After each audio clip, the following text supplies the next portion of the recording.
It started like any other evening, the kind where the world feels quiet enough to think, but not lonely enough to hurt.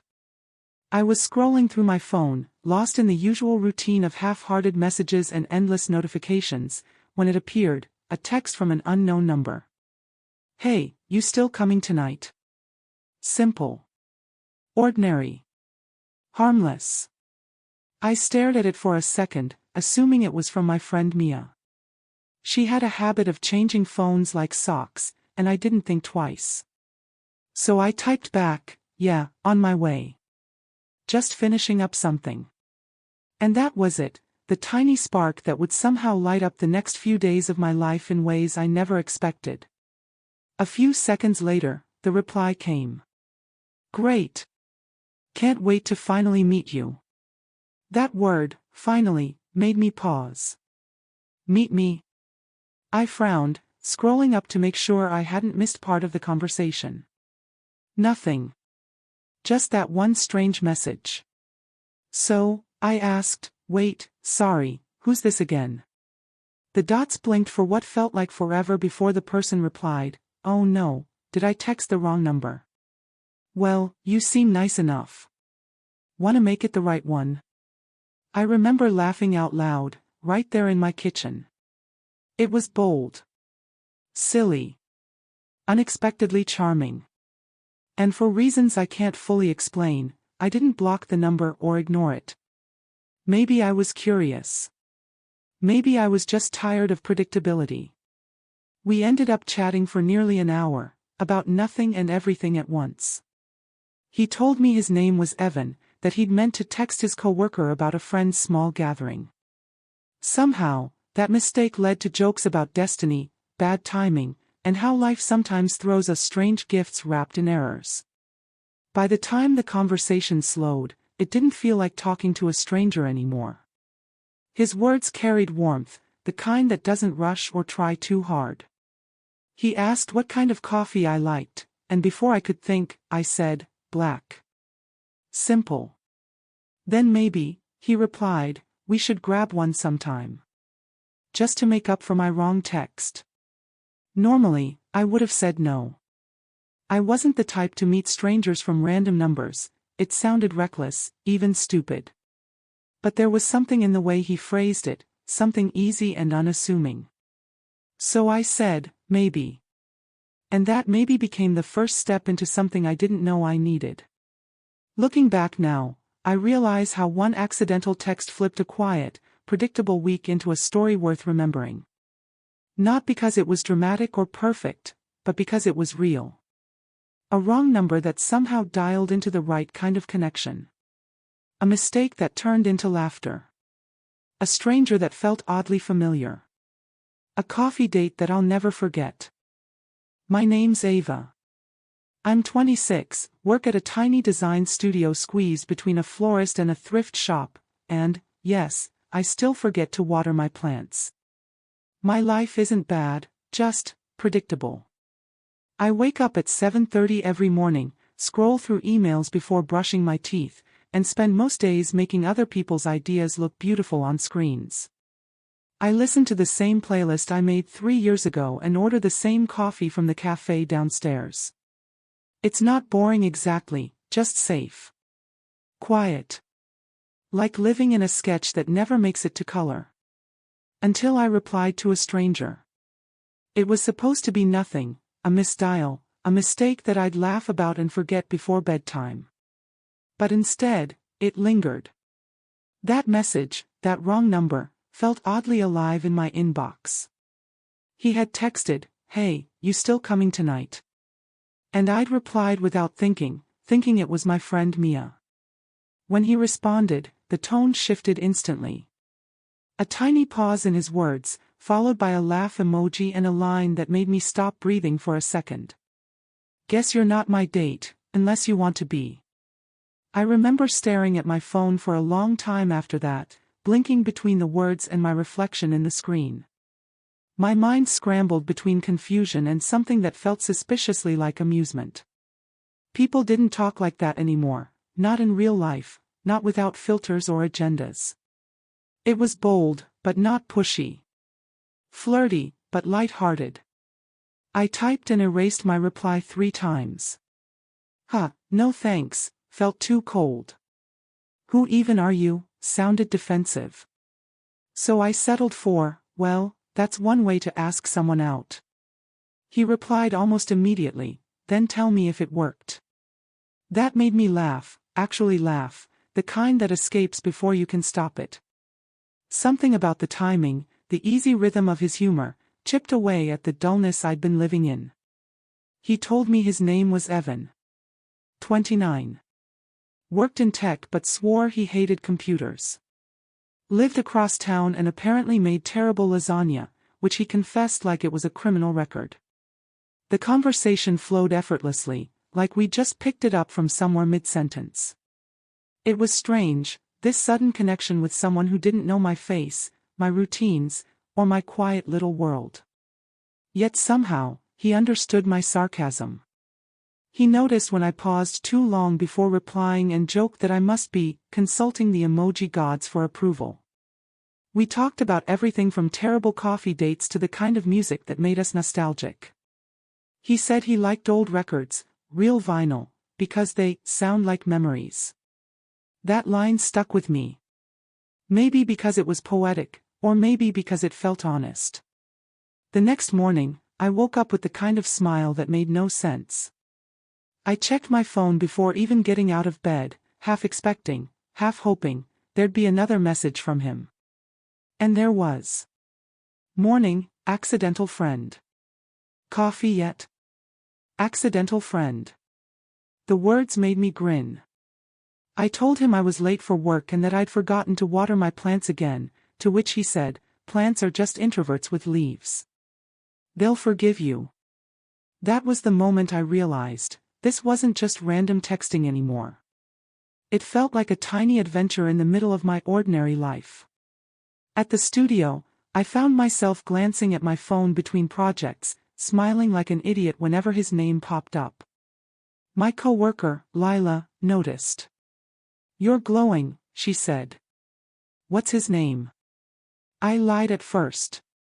Said it was a friend from college. Because how do you explain something like that? Oh, just a stranger who texted me by mistake but now feels like someone I've known for years. It sounded ridiculous, even to me. But that evening, when I walked home through the soft orange light of sunset, I caught myself wondering what he looked like, whether his smile matched his words, whether he was typing with a grin on the other end too. I told myself it was harmless curiosity. Still, there was something quietly electric about it all. The way our words seemed to find the same rhythm, the way he made the dull edges of my day feel softer. And as I unlocked my door that night, my phone buzzed again. So, about that coffee. Just 6 words, casual, almost playful. But my heart skipped in a way I hadn't felt in a long time. I stared at the screen, smiling, confused, and a little curious. Maybe fate didn't always knock loudly. Maybe sometimes it just slid quietly into your messages and waited for you to answer. We talked all night, about nothing, and somehow, about everything. The kind of conversation that starts light and silly but quietly slips into something deeper before you even notice. His name was Leo. A photographer, or as he put it, a man whose camera refuses to cooperate half the time. I remember laughing at that. It was such a specific kind of honesty, not the type people use to impress, but the kind that tells you they've already stopped trying to.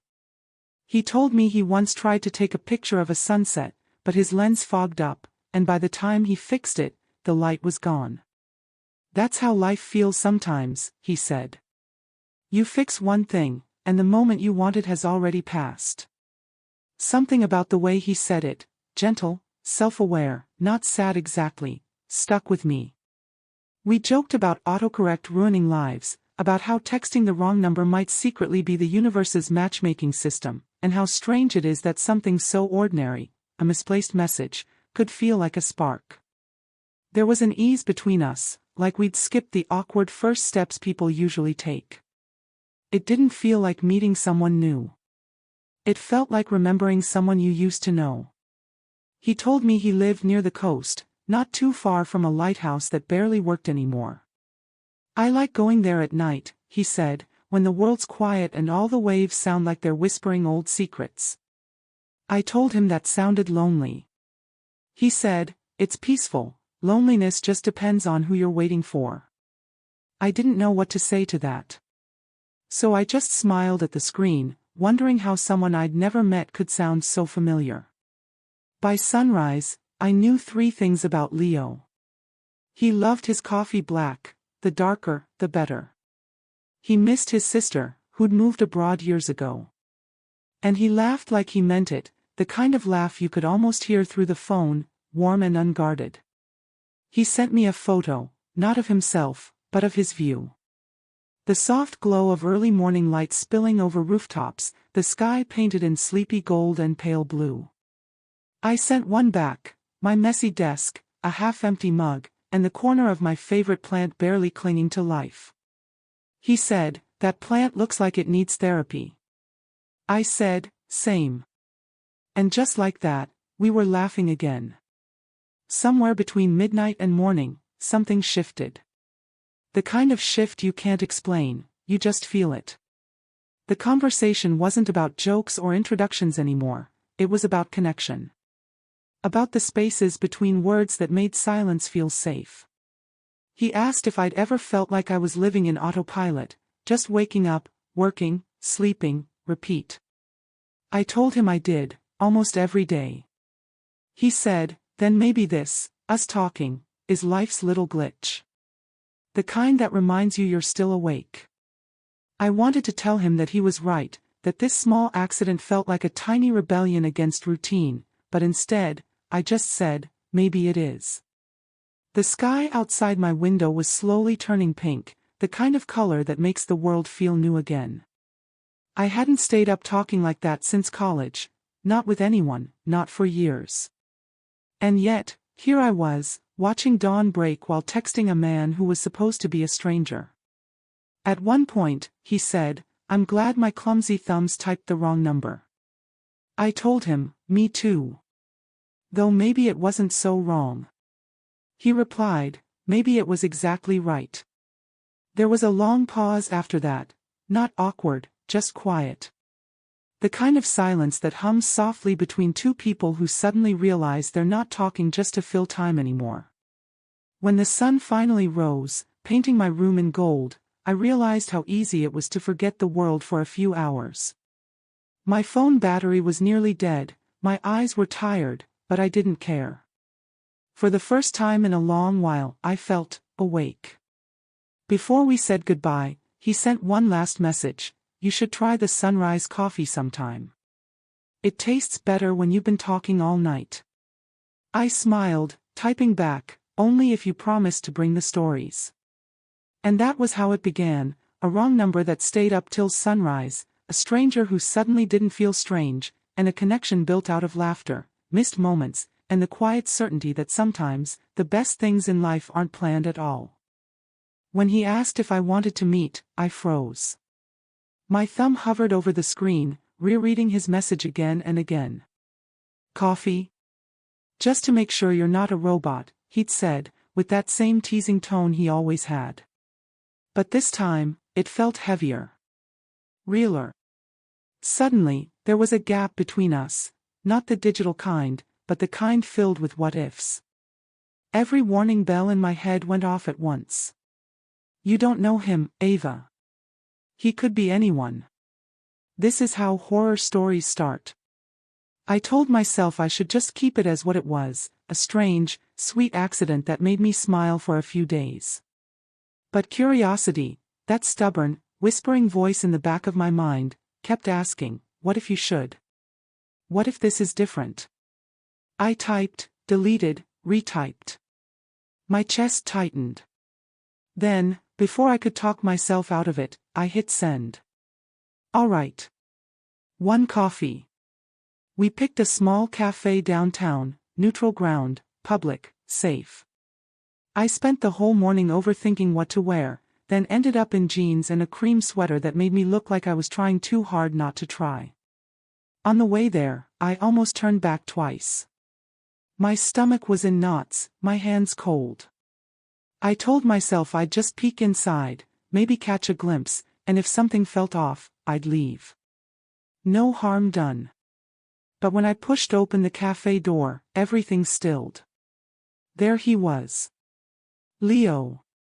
He was sitting by the window, coffee cup in one hand, phone in the other, sunlight catching the edge of his hair. He looked up just then, as if he'd felt me enter, and that grin spread across his face, slow, genuine, exactly how I'd imagined it. The world seemed to fade into a low hum, like a film scene that had been waiting to play out. He stood and waved, that easy confidence in his movements both reassuring and slightly disarming. "So," he said, the corners of his mouth lifting higher, "should we thank your friend Mia or my poor texting habits?" I laughed, mostly out of relief. My heart was pounding, but not in the way I expected. I'd imagined awkward silence, mismatched energy, the kind of tension that comes from realizing you only liked the idea of someone. But instead, there was comfort, a strange sense of rightness, like meeting a memory you didn't know you had. We sat down, and for a moment, neither of us spoke. It wasn't uncomfortable. Just real. His eyes were warm, the kind that made you feel seen without trying. He told me I looked nervous, and I admitted I almost didn't come. He smiled, nodding. "I was kind of hoping you wouldn't. That way I could say I got ghosted by fate." That made me laugh again, but under it, there was something deeper, a flicker of recognition that this wasn't just a funny coincidence anymore. It was something fragile, something I suddenly didn't want to mess up. But reality has a way of slipping back in when you least expect it. Halfway through our coffee, my phone buzzed. It was a message from Mia. "Hey, did you ever figure out who that random number was? Please tell me you didn't actually reply." My stomach dropped. I stared at the message for a long second, the words swimming on the screen. When I looked up, Leo was watching me, that same calm expression, but now with a question behind it. "Everything okay?" he asked. I nodded, but my thoughts were spiraling. Suddenly, every warning I'd ignored came rushing back. What if I was being naive? What if this was stupid? What did I even know about him, really? I studied his face, the small lines near his eyes, the faint stubble, the easy way he stirred his coffee like he'd been here 100 times before. Nothing about him seemed dangerous, but fear isn't always logical. It just exists. For the first time that day, I felt the weight of reality pressing in. The cafe didn't feel like a scene from a story anymore, it felt real, raw, unpredictable. I forced a smile and said, "Sorry, just my friend checking in." He nodded, still studying me carefully, as if he could sense the shift in my energy. "If you need to go, it's okay," he said softly. I get it. Something about the way he said that, calm, without pressure, without trying to change my mind, eased the knot in my chest a little. I shook my head. "No. I'm here." He smiled again, that familiar, warm grin that had somehow made its way from my screen to this table. And in that moment, I realized that connection, real connection, always comes with risk. You don't get the magic without the uncertainty. You don't get to meet someone new without letting go of who you were before. Still, a small voice inside me whispered, "Be careful, Ava." Because sometimes, even the right story starts with the wrong kind of fear. What started awkward quickly became easy, like slipping into a rhythm we didn't have to practice for. The first few minutes were clumsy, filled with polite smiles and nervous laughter, the kind that tries to bridge the gap between messages and reality. But then he said something small, something disarming, about how his sister had once borrowed his phone. "Maybe that's how your number got mixed in," he said, rubbing the back of his neck with a sheepish grin. "So technically, she's the one we should thank." I laughed, shaking my head. Guess fate has terrible handwriting. That line made him laugh, really laugh, the kind of laugh that spills over like sunlight, warm and honest. The tension in my chest melted just a little. Maybe it was the way he looked at me when he laughed, like he wasn't just hearing the words but feeling them too. Somewhere between sips and small talk, something shifted again. Time felt softer around him. The chatter of the cafe faded into a gentle hum, the world shrinking to just the space between us, coffee cups, slow smiles, and 100 unspoken questions. I remember thinking, I don't want this to end. We started talking, really talking, about everything that usually takes people weeks to reach. Childhood memories, the ones that sting and the ones that still make you smile. He told me about the small town he grew up in, about how his sister used to sneak into his room to steal his camera, about the way his dad would hum old songs while fixing things that didn't need fixing.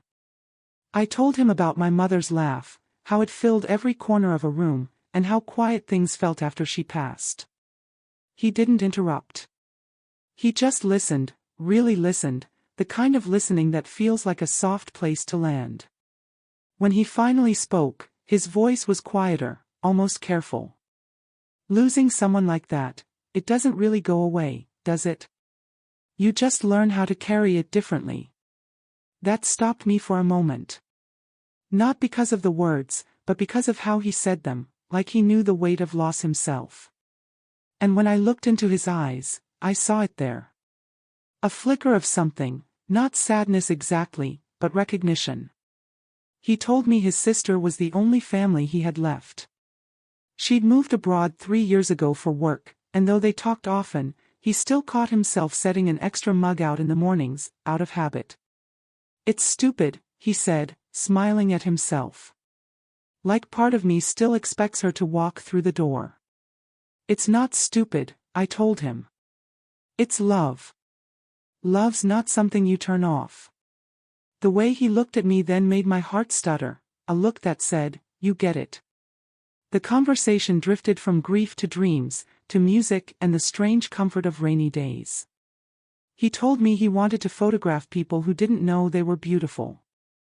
I told him I wanted to design things that made people feel something, even if they didn't know why. He said, maybe that's why we met.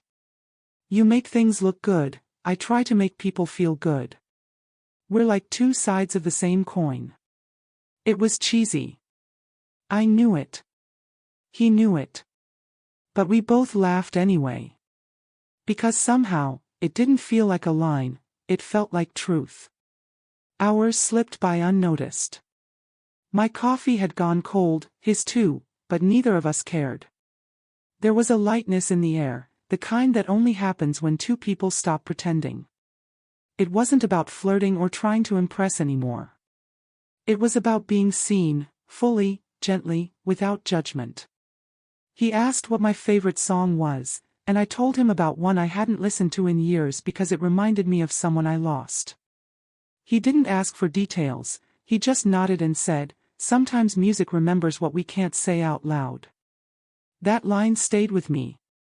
For the first time in a long while, I felt seen, not for the version of me I show the world, but for the quiet parts one usually keeps tucked away. The parts that are still healing, still figuring things out. And somewhere between that moment and the next, I realized I wasn't scared anymore. Not of him. Not of what this could be. Not even of how fragile it all felt.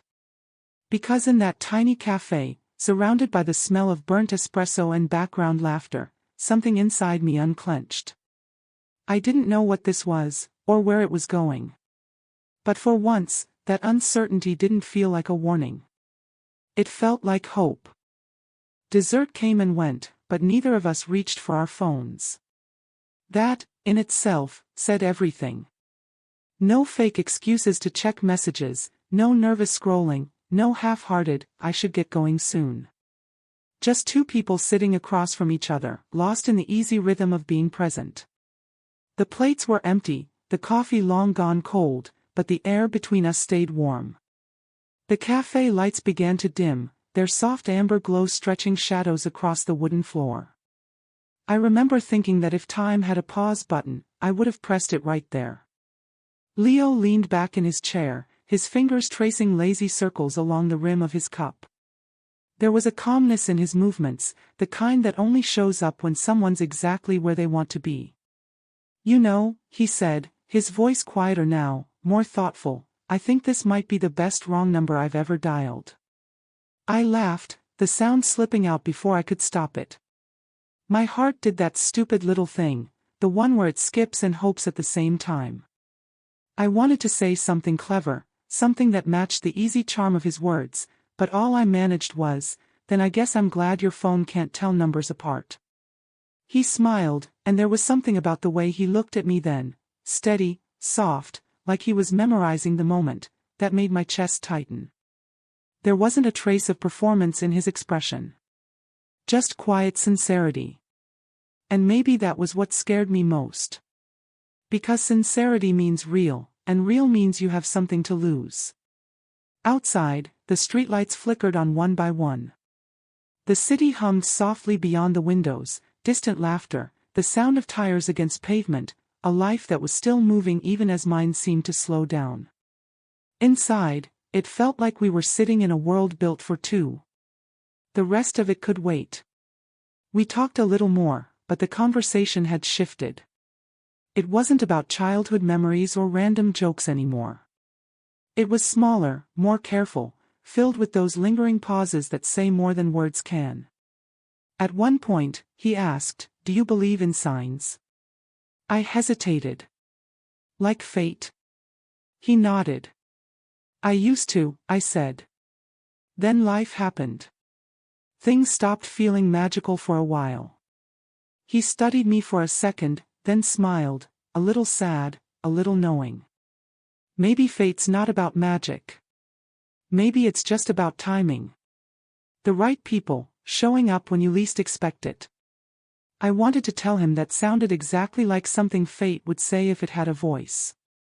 Instead, I just smiled back and said, "Then maybe your wrong number was right on time." He laughed softly, shaking his head. "Maybe it was." That was when it hit me, the realization I'd been avoiding all night. This wasn't just a fun story to tell my friends later. This wasn't a passing coincidence or some flirtatious twist of luck. Something was happening here. Something real. And I could feel it, in the quiet thud of my heartbeat, in the way his eyes kept finding mine, in the simple peace that came with sitting there beside him. But with that realization came something else. A flicker of fear. Because I'd built my life around keeping things steady, no risks, no surprises, no heartbreaks. And here I was, on the verge of something that could undo all that careful calm in an instant. I looked at him, trying to read his expression, to figure out if he felt it too, that quiet pull, that shift in gravity between two people who shouldn't have met but somehow did. And when our eyes met, I knew. He did. We sat there in silence for a moment that stretched far beyond the ticking clock on the wall. Then he reached across the table, slow, unhurried, and brushed his fingers lightly against mine. It wasn't a bold move, not a cinematic gesture. Just a simple, human touch. The kind that says, "I'm here. Right now. With you." And in that tiny touch, the world tilted.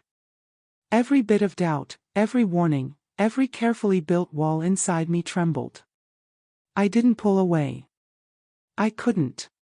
He smiled again, that quiet, unguarded smile that had somehow found its way into my life through a single wrong text. "You're even more real than I imagined," he said softly. My heart ached in the best way possible. "You too," I whispered. It was such a small moment. No fireworks, no music swelling in the background. Just two hands almost touching in the dim light of a nearly empty cafe. But I knew, right then, that I'd remember it. The warmth of the light. The sound of his laugh. The taste of cold coffee and unspoken promise. The kind of moment that feels small, but you know you'll remember forever. When the bill arrived, the spell of the evening broke just slightly, that small reminder that the world still existed outside our little bubble of laughter and soft conversation. The waiter set the folded slip on the edge of the table, smiled politely, and disappeared, leaving the two of us surrounded by the hum of quiet music and fading chatter. For a moment, neither of us moved. The plates were empty, the coffee cold, and yet, I didn't want to leave. I didn't want this night, this feeling, to end. Leo leaned forward slightly, elbows on the table, his eyes soft beneath the dim amber glow. There was something unspoken there, something both nervous and certain. His smile tilted, that same crooked half-smile I'd come to recognize over the hours, the one that looked like it carried both humor and hesitation. "So," he said, voice light but threaded with something real, "should I expect surprise texts from you now?" The question hung between us, playful but tender. I felt my lips curve before my mind even caught up. The air had shifted again, that electric quiet that comes right before a truth you can't unhear. I didn't answer immediately. Instead, I took a slow breath, feeling the weight of what this moment meant. The end of the night. The beginning of something else. I could have brushed it off with a joke, could have said something like, "Don't get too hopeful," or, "We'll see how autocorrect feels about it." That would have been easy. Safe. The kind of deflection I was good at. But looking at him then, the calm steadiness in his eyes, the quiet patience, the warmth that never once felt forced, I didn't want to hide behind safety anymore. So I just smiled. Then, slowly, I slid my phone across the table toward him, the soft scrape of glass against wood sounding louder than it should have. "Only if you promise to reply," I said. For a moment, he just stared at me, and then his grin widened, breaking into that full, bright smile that made something in my chest unclench.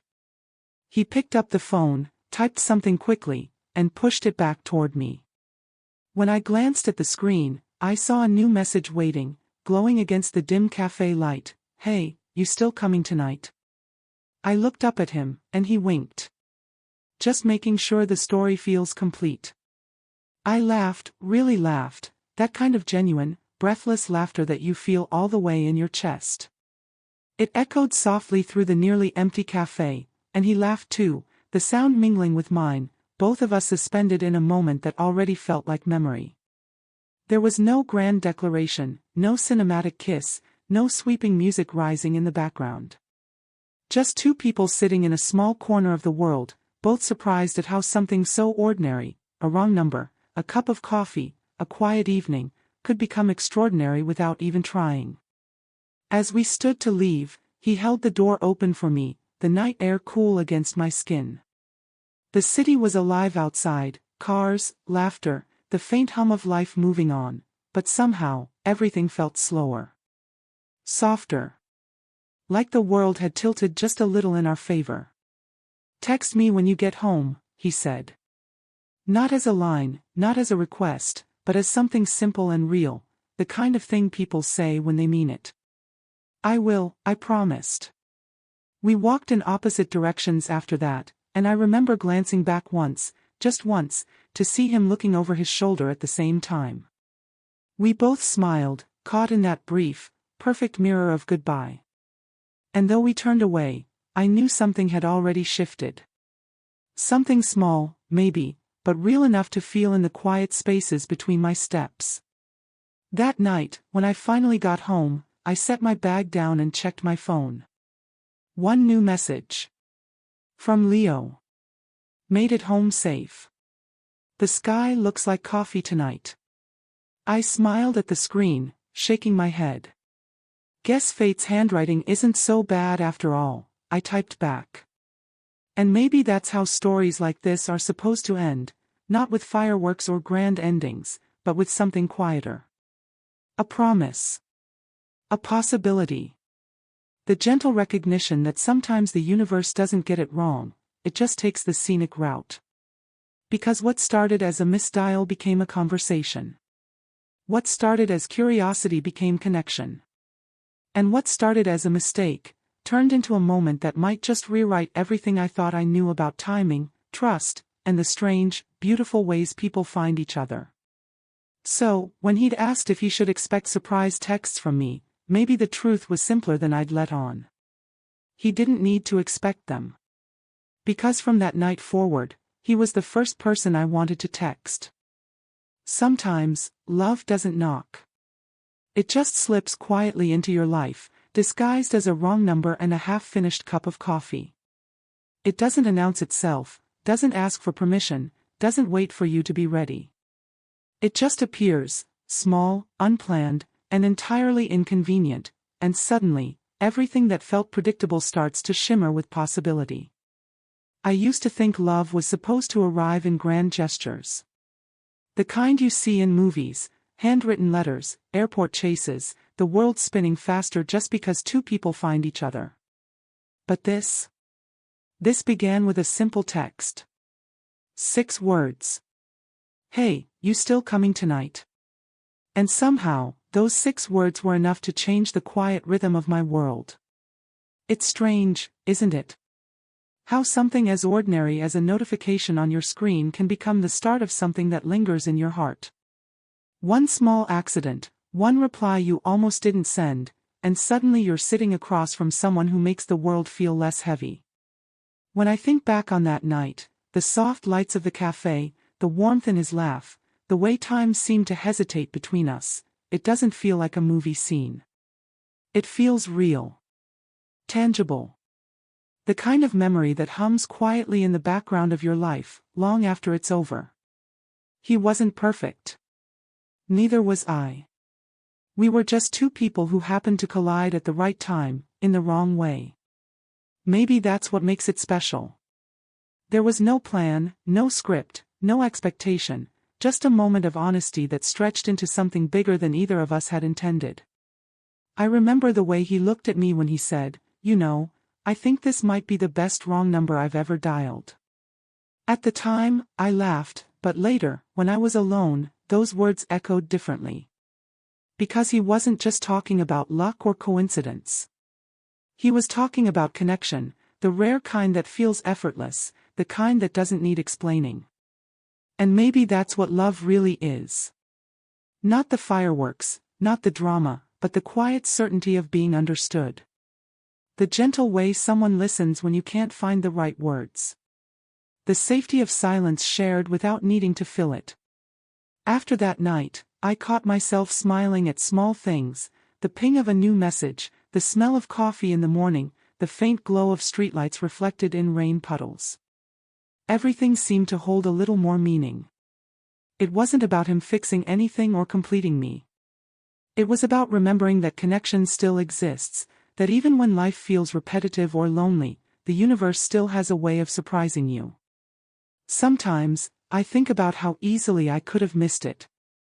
If I'd ignored that text, if I'd dismissed it as spam, if I'd listened to every cautious voice in my head that told me not to reply, none of it would have happened. No laughter. No sunrise conversations. No reminder that it's okay to let your guard down once in a while.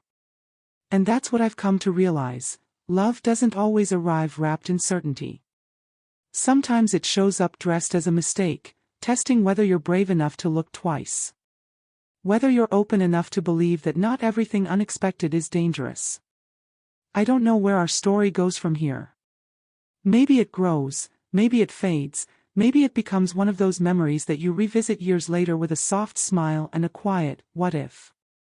But even if it ends right here, with one night, one coffee, one connection, it's enough. Because it reminded me that love isn't always about permanence. Sometimes, it's about presence. About the courage to answer when something beautiful calls, even if it's by accident. When I think of Leo now, I don't think of the wrong number or the risk I almost didn't take. I think of his laugh, the way his eyes softened when he listened, the way the world felt lighter for a few hours because someone understood me without me having to explain myself. So yes, sometimes, love doesn't knock. It doesn't send a warning, it doesn't wait for you to be ready, it doesn't care about logic. Sometimes, it just texts the wrong number. And if you're brave enough to answer, if you take that small, trembling leap into the unknown, you might just find someone who listens when you don't speak. And maybe, that's all love really needs to be. If this story made you believe that accidents can turn into something beautiful, tell me below. would you have replied to that message? Because sometimes, all it takes is one wrong text to find the right person. Subscribe to Cineverse Stories for more moments that remind us, love doesn't always follow the script, but it always finds its scene.